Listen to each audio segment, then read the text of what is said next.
सामने रहने वाले गरीब शांति के घर को देखती है, जिनके घर के हालात गरीब और बड़े खराब से थे।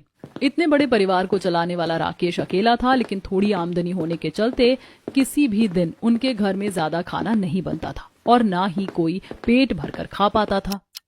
अरे मैं तो फालतू में इस मटर पनीर को फेंकने जा रही थी।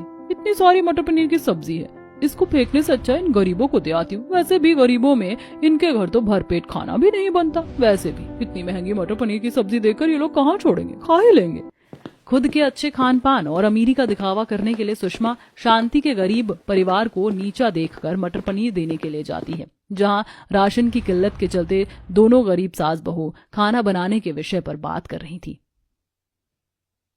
माँ जी, मुझे तो बिल्कुल भी समझ नहीं आ रहा, इतने थोड़े से राशन में क्या बनाऊं? नाप कर 1 गिलास चावल और 1 मुट्ठी दाल है, इतने में सबके खाने का गुजारा नहीं हो पाएगा। शांति ने उदास होकर उस थोड़े से राशन को देखा और उसी को बनाने को कह दिया। शीतल बहू, फिलहाल के लिए जितने चावल हैं उसी को उबालने के लिए चढ़ा दे और दाल में थोड़ा ज्यादा पानी बढ़ा देना, ताकि सभी को खाने के लिए पूरा पड़ जाए, वरना आधा पेट खाने को तो हो जाएगा। पता नहीं भगवान कब हमारे गरीब परिवार के दिन अच्छे करेगा, कब हम लोग भी पेट भरकर सही से खाना खा पाएंगे। ठीक है माँ जी, मैं दाल चावल बनने को चूल्हे पर चढ़ा देती हूँ। बाकी अभी के लिए बनाने में एक भी सब्जी नहीं है, आज रूखे दाल चावल ही सबको देना पड़ेगा।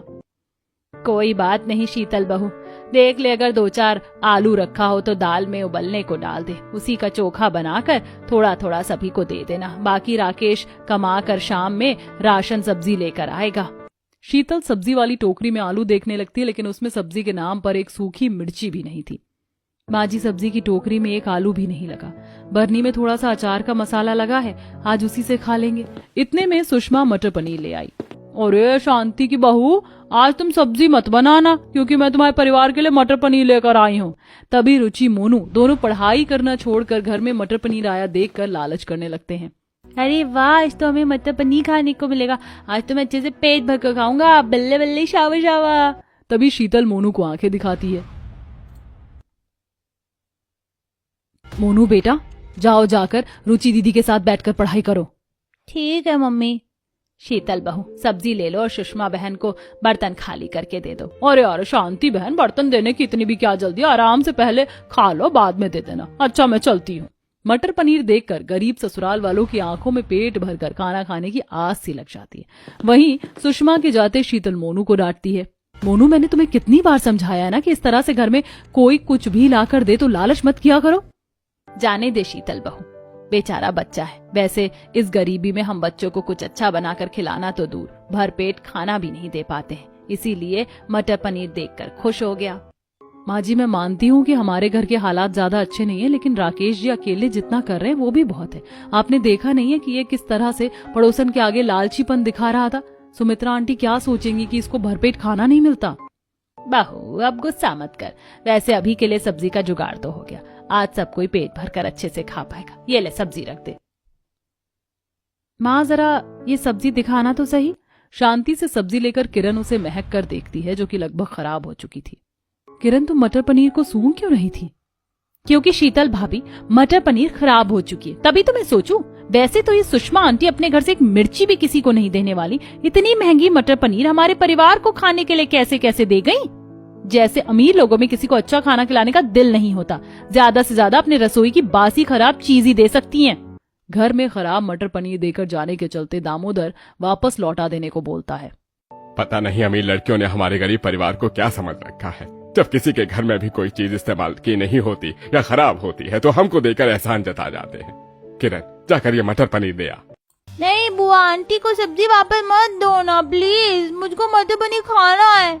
मोनू की भूख भरी आंखों में मटर पनीर खाने की अभिलाषा देखकर गरीब शांति का कलेजा फटने को हो गया। रहने दे किरण बेटी, इतनी भी खराब नहीं सब्जी, जरा सी खटास आई है, गरम करके खा लेंगे। कुछ ही देर में शीतल खाना तैयार कर देती है।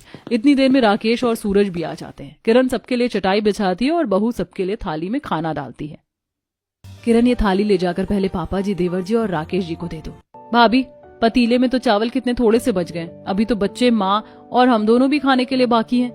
दोनों नंद भाभी की बात सूरज सुन लेता है और जैसे ही किरण चावल दाल उसके आगे करती है तो ज्यादा खाने से इनकार जताता है। किरण, मैं इतना चावल नहीं खाऊंगा, आधे चावल दाल निकाल लो। पर देवर जी, मैंने तो थाली में उतने ही दाल चावल दिए हैं जितना कि आप रोज खाते हैं। भाभी आज ज्यादा भूख नहीं है, पेट पहले से ही भरा हुआ है। क्यों भाई, आज बाहर ऐसा क्या खा लिया? इतने कम चावल में पेट भर जाएगा? भैया इतने चावल भी काफी ज्यादा हैं। शीतल किरण को समझते देर नहीं लगती कि सूरज ने कम भूख होने का बहाना किया था ताकि उन्हें भूखा ना रहना पड़े। किरण नम आंखों से थाली में से आधा खाना निकाल लेती है। मैं और भाभी खाना खा सके इसीलिए भैया ने अपने हिस्से में से हमारे खातिर खाना बचाया। पता नहीं भगवान कब हमारी गरीबी दूर करेगा, कब तक यूं ही आधा पेट खाना पड़ेगा। थोड़े में ही सब मिल बांट कर जरा जरा दाल चावल खा लेते हैं और बाकी खराब मटर पनीर खाकर पेट भर लेते हैं, जिससे शाम तक मोनू रुचि को उल्टी होने लगती है।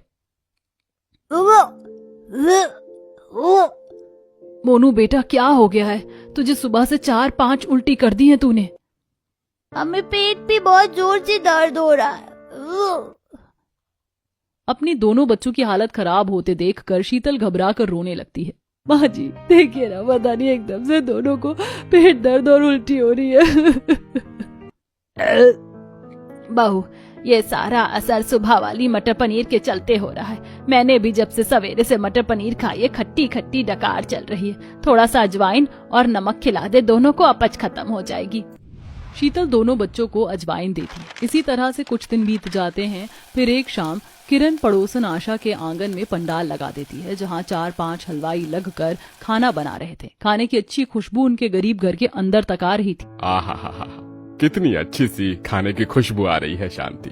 लगता है किसी के घर में कुछ बढ़िया सा बन रहा है।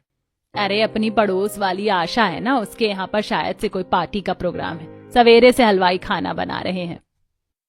तब तो आशा बहन हमारे घर पर भी खाना देने आएगी, तो फिर आज खाना बनवाने की क्या जरूरत है? बहू आज के लिए खाना रहने दे।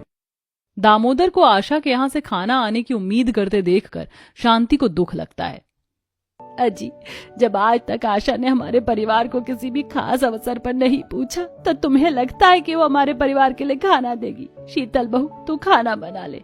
माँ जी, खाना किस चीज से बनाऊं? न चावल है और न आटा, दोनों खत्म हो रखा है। राकेश जी लाला के यहाँ से राशन लाने को बोल कर गए थे, पैसे बाद में दे देंगे। अच्छा ठीक है, हजी जाओ बनिया के यहाँ से अभी के लिए आधा किलो आटा और 10 रुपए के सोयाबीन ले आना। सोयाबीन की सब्जी रोटी बन जाएगी। ला बहू, राशन वाला थैला दे दे। इस तरह से हाथ में आधा किलो राशन अच्छा नहीं लगता। ये नहीं कि राकेश एक ही बार इकट्ठा आटा चावल का इकट्ठा रख देता। दामोदर के इकट्ठा राशन रखवाने की बात सुनकर शांति कुड़कुड़ाने लगती है। अरे इतने बड़े परिवार को राकेश अकेले कमाकर चला रहा है, यही बड़ी बात है। अगर एक दिन के लिए घर बैठ जाए तो हम सबके आधे पेट खाने के भी लाले पड़ जाए, समझ गए ना? ऊपर से पता नहीं है सूरज कौन सी कमाई कर रहा है। 2 महीना हो गया इसको नौकरी करते, लेकिन अभी तक इसकी तनख्वाह नहीं आई।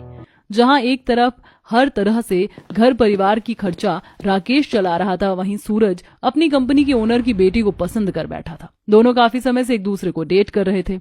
आरोही ने जगह तो यही बताई थी, पता नहीं कहाँ रह गई खुद। तभी आरोही एक्सपेंसिव कार में बैठ कर आती है, जहां सूरज रोड पर उसका वेट कर रहा होता है। वो शीशा नीचे करके कहती है, सूरज जल्दी से कार में बैठ जाओ। अरे मगर कहाँ जाना है पहले बताओ तो। अरे बाबा तुम अंदर आकर बैठो, बताती हूँ। सूरज गाड़ी के अंदर बैठता है। आरोही हम कहाँ जा रहे हैं? I have surprise for you, और मेरा सरप्राइज तुम्हें काफी पसंद आने वाला है। थोड़ी ही देर में आरोही एक एक्सपेंसिव से 7 स्टार होटल के बाहर गाड़ी पार्क करती है। दोनों एक साथ अंदर आते हैं। आसपास में बहुत सारे लोग खाना